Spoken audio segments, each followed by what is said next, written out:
Hey Andrew, so how do I get like a six-pack quick? What's the fastest way to get a six-pack? Why does it have to be quick? Why does it have to be easy? Why do you think life is all quick and easy? Why can't it be hard and difficult? Why can't you suffer? Because suffering is what gives it value. If everyone had a six-pack and it was quick and easy, then it wouldn't be valuable, would it? If everyone walked around with a six-pack and they got it easily, then no one would give a shit. The whole point is that it's difficult to get. Value is linked to difficulty. If you want something that is valuable, you need something which is difficult to obtain. You shouldn't be thinking about quick and easy. You should be thinking about hard, suffering, pain, going through it. That's what you should be thinking about. This is going to be hard, but I'm going to do it anyway. Because when it is done, then everyone's going to know that I went through something difficult. Nobody, absolutely nobody, gives a fuck about you as much as you're going to have to give a fuck about yourself. Nobody cares about you as much as they need to care to fix your life. But nobody is going to come to your bed, drag you out of bed, drag you to a job, force you to work hard. You are never going to have any of the things you want if you do not get them yourself.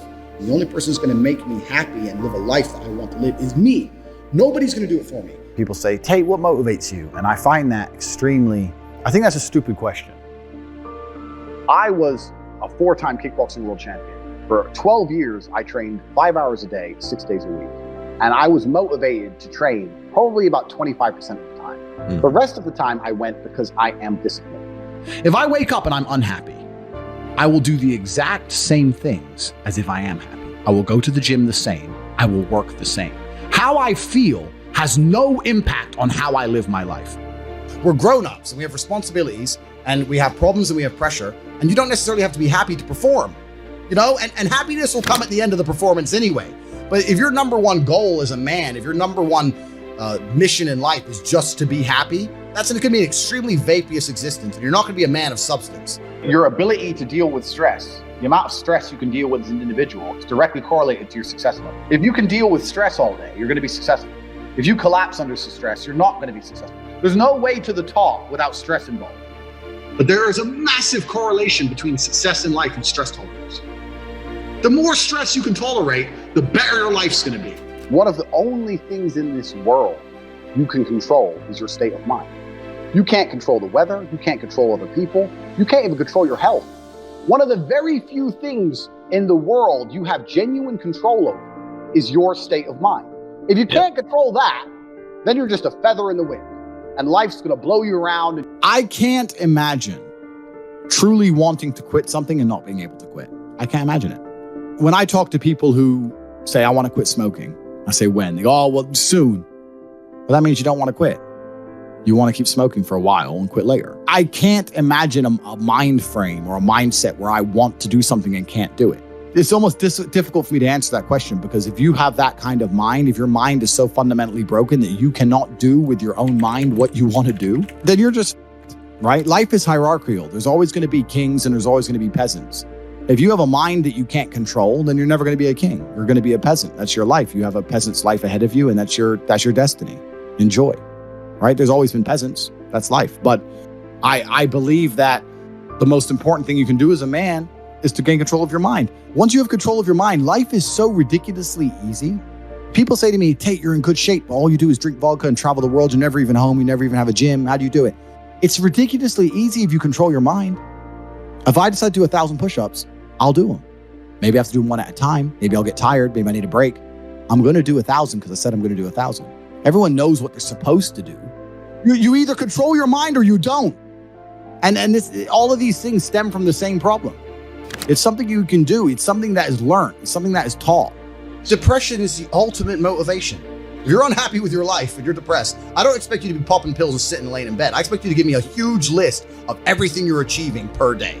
Depression's a fantastic motivation, you know, but people are told the opposite. No, a lot of people's problems are all in their mind. And I'm not saying that mental conditions aren't real, because absolutely some are, but I try and explain to people, look, the only thing on the planet you have genuine control over is your state of mind. You can't control the weather. You can't control anything. The only thing you can affect in genuine real time is how you feel in your head. How you view the world absolutely and utterly shapes how you react to the world, how you act in the world, how people view you. It's all down to how you view things. You have to believe you're the fucking man, and you have to believe you can achieve anything. I'm not saying you can achieve anything easily. I'm not saying it's not going to take a whole bunch of work. I'm not saying it's going to happen quickly. But you have to believe you can achieve anything. When I tell people that you are the sum of the 5 people you spend the most time with, everyone agrees. They go, yeah, that's probably true. And then they continue to hang around with people who they don't want to be. Why? There has to be a point where you sit and go, okay, you're my friends, et cetera, et cetera. I love you guys. Yeah, we can talk, whatever. But I'm on a different life path. You have to leave some people behind. If you were to come hang around with me and my crew, you would be self-conscious. And that self-consciousness would motivate you, or they would certainly instill the discipline required for you to change. You don't feel self-conscious amongst your peers. That's why you don't change. When I was broke, I couldn't sleep. And I say that, people laugh. I'm not joking. When I wanted money, like fucking I needed air. People say to me, I want to be rich. And I say, okay, well, I want to be able to ice skate, but I don't want to be able to ice skate enough to go learn how to ice skate because I can't be bothered. I mean, surely if I could click my fingers and be a figure skater, I'd click my fingers. Who wouldn't? But I don't want to actually go train because I don't want it enough. And this is the exact point with money. Everyone wants money put on their lap. If you truly wanted money, you wouldn't be able to sleep until you fucking had it. And this is the point. Because when I had nothing, I couldn't be distracted. You couldn't distract me from what I wanted. Life when you're young is a completely different experience to life when you're old. When you're older, your life quality seriously decreases, massively. So you have about 10 to 15, maybe 20 years to find a way to get rich and enjoy being rich. And you gotta put it all together and you gotta do it quick. You have to start saying, I want to take money. Because that's how you have to think. You don't make it, you take it. So you have to start talking that way. You got to take money. Is that money isn't real. Money is like water. Money never stays still.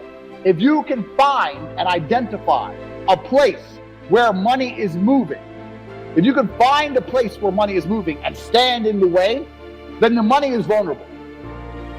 Problem is with the people out here, everyone has a dream, but not many people have a plan. A good plan today is better than a perfect plan tomorrow. You got to do something. You got to do something fast. Yeah. You're just sitting around talking about it and hoping for things to get better. I don't think living in a dream is going to help you in any way. I think you need to be sitting here panicking at the fact that you don't have enough money. You need to be concerned and worried and sad, and you need to do something about it today. Because that's how I started my first business that made me $1 million. I sat in my room, pissed off, and I fucking came up with the idea.